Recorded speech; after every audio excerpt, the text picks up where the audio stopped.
안녕하세요. 즐거운 한가입니다. 저는 결혼 7년 차의 며느리예요. 나이는 40대 있고 5살짜리 아들을 키우고 있고요. 40 넘은 큰아들도 하나 있는데 사연글 안에서 예의상 남편이라고 불러볼게요. 저는 명절이 너무 싫습니다. 명절에 명자만 들려와도 한 달이고 2달 전부터 신경이 곤두서는 사람이에요. 어릴 적에도 그랬었고 결혼하고 나서도 이건 변함이 없었답니다.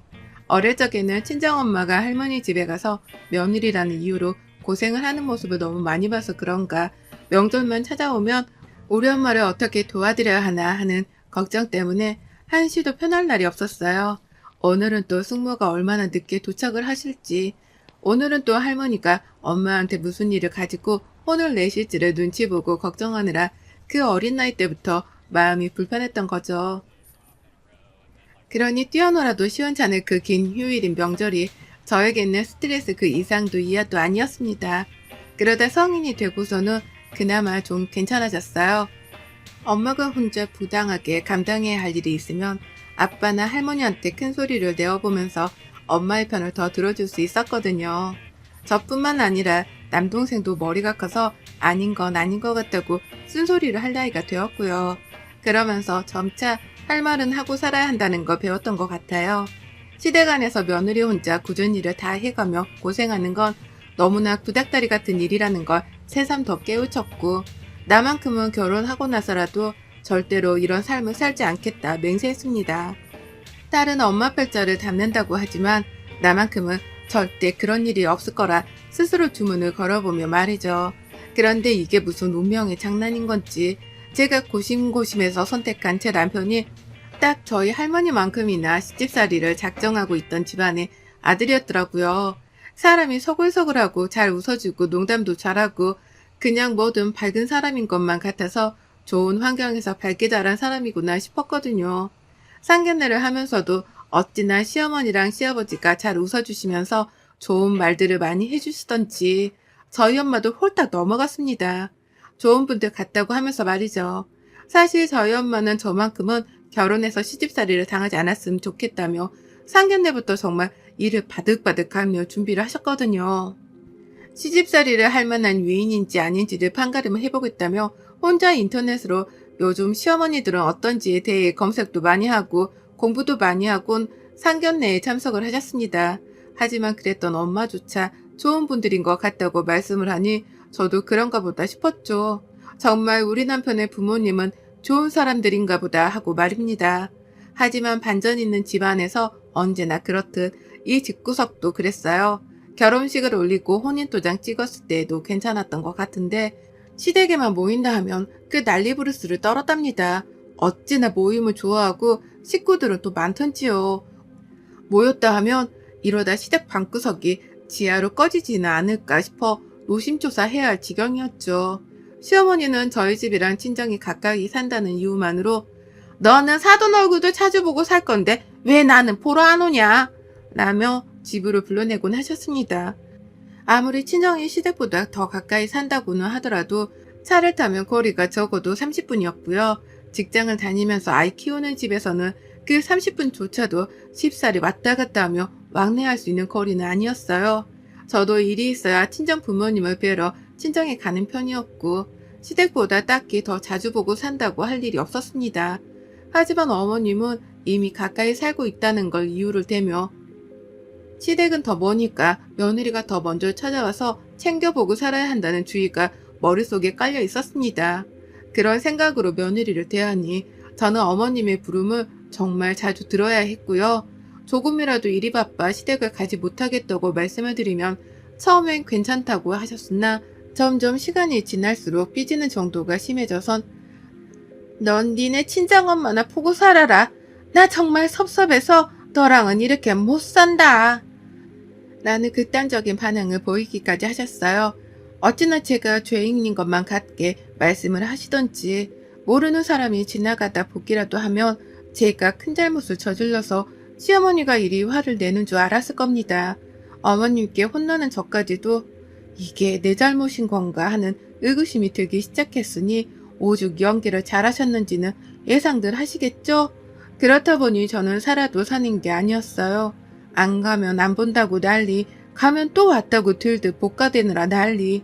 며느리를 한시도 가만두려 하질 않는 어머님이셔서 부담스럽고 힘겨웠습니다. 그런데 또 그렇게 어머님한테 불려가 보면 시댁 안에는 사람들이 바글바글 했어요. 다 한 동네에 모여 사는 친인척들이었는지라 사람들 하나 부르면 그 옆에 사는 사람을 또 부르고 그렇게 두세 명 모이면 또 어느새 열댓 명이 모여있는 일도 다반사였습니다. 그리고 그 중에서 며느리는 저 하나였어요. 형님이 계시긴 하셨으나 아주버님 따라 지방에 내려가셔서 자주 볼 일이 명절 말고는 없었고요. 그마저도 코로나 직전에 아주버님 따라 해외로 나가시면서 최근 몇 년은 쭉 못 뵙고 지냈습니다. 그렇다 보니 저 혼자 며느리였는데 어머님이 절 무슨 한유 부리듯이 대하더라고요. 처음엔 당신도 바쁘니 저보고 일을 좀 거들어 달라며 설거지를 부탁하셨어요. 당연히 어머님이 음식을 나르고 하느라 바쁘신 게 제 눈에도 보였기에 저는 아무렇지 않게 설거지를 했습니다. 시집살이를 당하는 게 싫긴 하지만 그렇다고 어른이 일하는데 제가 마냥 가만히 손 놓고 있을 순 없었으니까요. 그런데 그게 시작이었어요. 그렇게 자주 불러내 일이 바쁘다며 저에게 거들러 하더니만 언젠가부턴 시댁 안에 손님이 없어도 그렇고 시어머니가 아무것도 하지 않고 계시는데도 그렇고 꼭 저를 부르시더라고요. 설거지를 해달라고 말이죠. 며느리가 차려준 밥상 좀 먹어보자고 해서 차려들었더니 그걸 다 먹고는 아무렇지 않게 자리에서 일어나는 거예요. 한마음 한뜻으로 시부모님이 부엌을 나가버리셨던 거죠. 그걸 남편은 눈치도 없이 따라 나간 적이 몇 번 있었고요. 이게 내 일이 아님에도 왜 다들 당연하다는 듯이 설거지를 나한테 시키려는 건가 싶었습니다. 그래서 한 번은 얘 돌보는 걸 핑계삼아 저도 똑같이 부엌을 나와본 적이 있었어요. 설거지가 한가득이었음에도 가만히 내버려둔 채 말이죠. 그러자 그날 아주 시어머니가 노발대발 난리도 아니셨네요.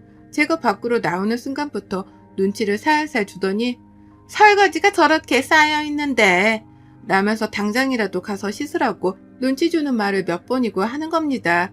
일부러 무시했더니 결국 안 되겠다며 스스로 일어섰다가 부엌에 가서 설거지를 하는가 싶었더니 또 폭발하듯이 화를 내셨어요. 내가 이걸 왜 해? 라고 하면서 결국 고무장갑을 벗어던지고는 안방으로 들어가더라고요. 그 바람에 남편은 시어머니 화를 달래드린다고 안방으로 쪼르르, 저는 밖에서 눈치를 봤다 결국 제 손으로 설거지를 하고서야 시어머니 화를 풀어드릴 수 있었답니다. 나이만 드셨지 생각하는 거 하며 말씀하시는 거 하며 모든 게 다 철 안 든 어린애 같았어요.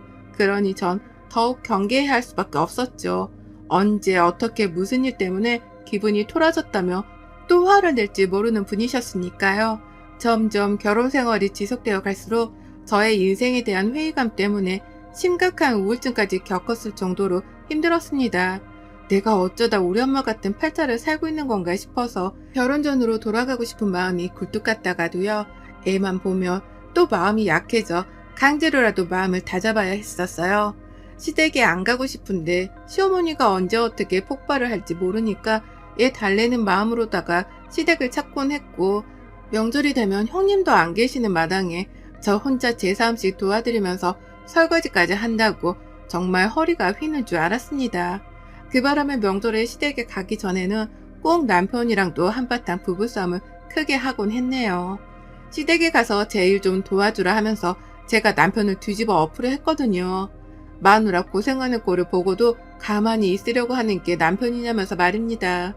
한 번씩 뒤집어 엎어가면서 화를 내고 저도 발악을 해보려고 하니 남편도 서서히 집안일이라도 거들어주려고 하며 절 돕는 척은 했습니다.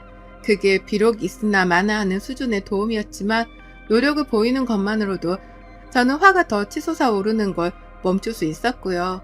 이렇게 인생 자체를 거꾸로 돌려버리고 싶은 충동이 무한으로 치솟아 오르는 저에게 이번 명절도 오래전부터 긴장이 되고 괜히 버겁게 느껴졌어요.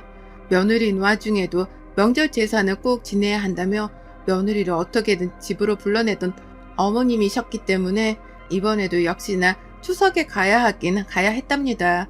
그걸 너무나 잘 아니까 직장을 다니면서도 추석 생각이 머리에 맴돌았고 애를 보고 있으면서도 이번 추석은 또 어찌 보내려나 하는 마음에 머릿속이 계속 복잡했어요. 그런데 진짜 시어머니가 저희 부부를 집으로 일찍 부르셨어요. 이번 명절에는 전보다 집을 더 일찍 찾아왔으면 좋겠다고 하신 겁니다.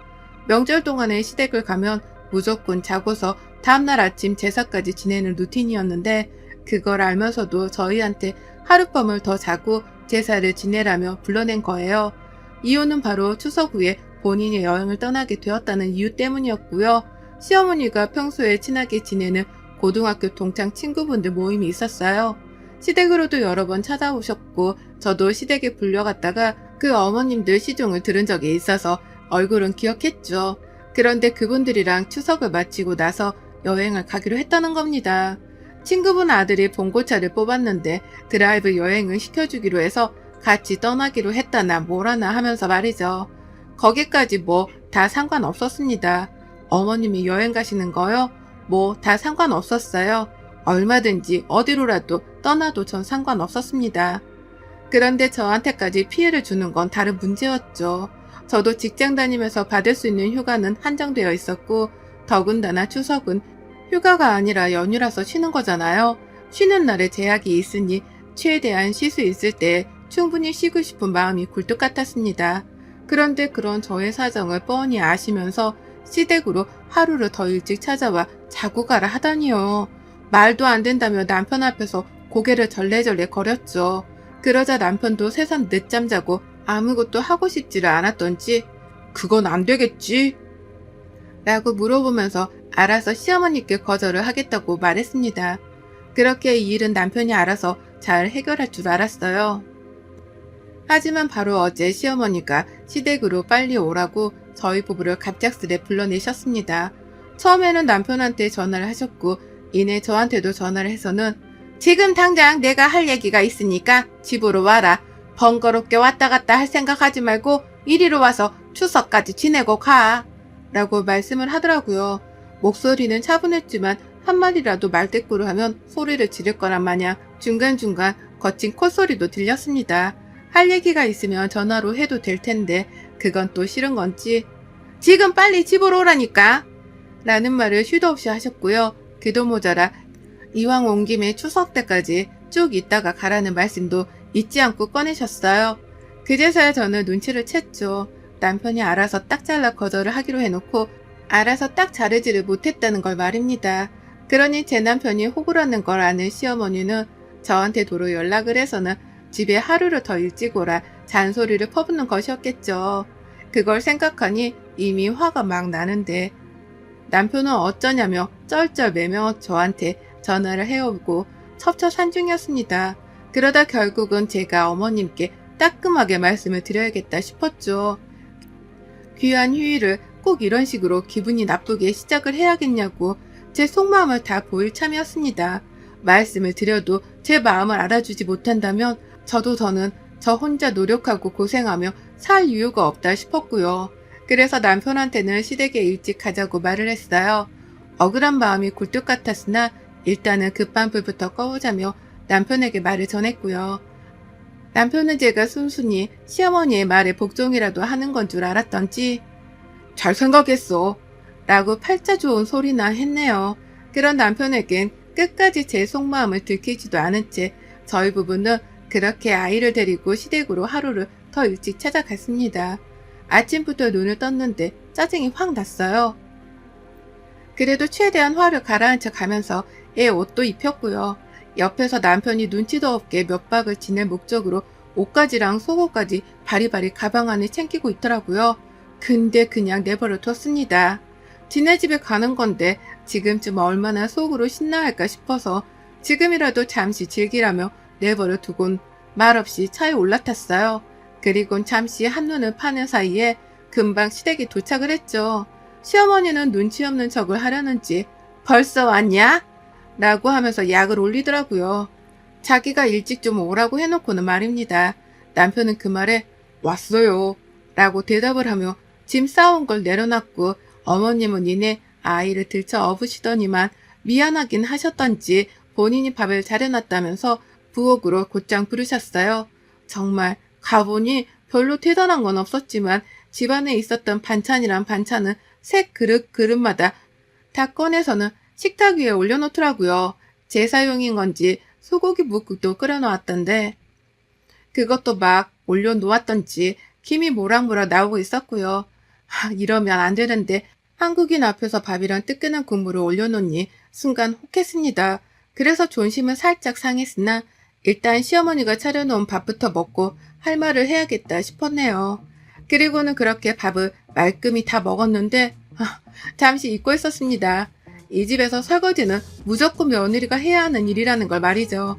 밥을 다 먹었더니만 아니나 다를까 시부모님이랑 남편이 서로 말을 맞추기라도 한 듯이 자리에서 일어나더라고요. 급기야 시어머니는 밥이 아직 남아있었음에도 제가 밥을 다 긁어 먹자 제가 먼저 일어나 식탁을 벗어날 것이 걱정되는지 본인이 먼저 자리에서 일어났습니다. 먹던 밥이요. 그냥 그대로 식탁 위에 올려두기만 하고서 말이죠. 퍽 뒷골이 땡겼어요. 나보고 또 치우라는 소리인가 싶었거든요. 밥을 차려주신 건 감사했지만 오라고 해서 왔고 먹으라고 해서 먹은 것 뿐이었습니다. 우리 엄마는 남편한테 감히 설거지를 하라고 시키지도 않는데 시어머니는 뭐라고 나한테 자꾸만 설거지를 하라 시켜먹나 싶어 또 빈정이 상했어요. 그래서 결국 전 남편을 불렀네요. 여보 뭐해 와서 설거지해 라고 말이죠. 그 순간 시어머니의 눈이 아주 동그래지는 걸 봤는데 일부러 무시를 한 채 더욱 세차게 남편을 불렀어요. 그리고는 아무 일도 없었다는 듯이 저도 부엌을 빠져나오자마자 시어머니 곁에 앉았죠. 어머님은 부엌에서 거실로 이동하는 저에게서 눈을 떼지 못한 채 째려만 보고 계셨습니다. 급기야 자리에서 일어나 부엌으로 가려는 남편의 바짓가랑이를 붙잡은 채로 저를 불러내셨죠. 너 지금 누구한테 설거지를 하라 말아야? 시부모가 여기서 이렇게 똑바로 쳐다보고 있는데도? 라고 하면서요. 자기 귀한 아들한테 설거지를 시킨 것이 못마땅했던지 저한테 위선적으로 혼을 내시는데 정말 웃겨서 한숨이 절로 나왔습니다. 저한테 잘도 시킨 설거지를 자기 아들한테는 시키지 말라니 이게 무슨 어이없는 경우냐 말이죠. 그래서 저도 어머님께 여쭸어요. 그럼 저 많은 설거지를 저한테 하라는 말씀이세요? 그래서 이렇게 모두 다 미리 짠 것처럼 밥을 다 먹지도 않았는데 거실로 나온 거예요? 저 설거지 시키려고요? 라고요. 어머님은 아주 살짝 당황하신 채로 그걸 숨기려는 듯이 더 큰 목소리를 질러내셨습니다. 내가 뭘 시켜 먹어? 원래 마지막으로 먹은 사람이 설거지를 치우는 거야. 난 원래 다 안 먹으려고 했었고. 라고 하면서 이젠 하다하다 마지막으로 먹은 사람이 설거지를 하는 거라는 개소리로 저를 혼내키려 하시더라고요. 남편은 이미 시어머니의 논리가 정당성을 잃었다 싶었던지 엄마 그만해 라며 시어머니를 말렸고 저는 저대로 시어머니께 본때를 보여주고 떠나야겠다 싶었어요. 그래서 똑같이 무대포스러운 자세로다가 소리를 쳤습니다.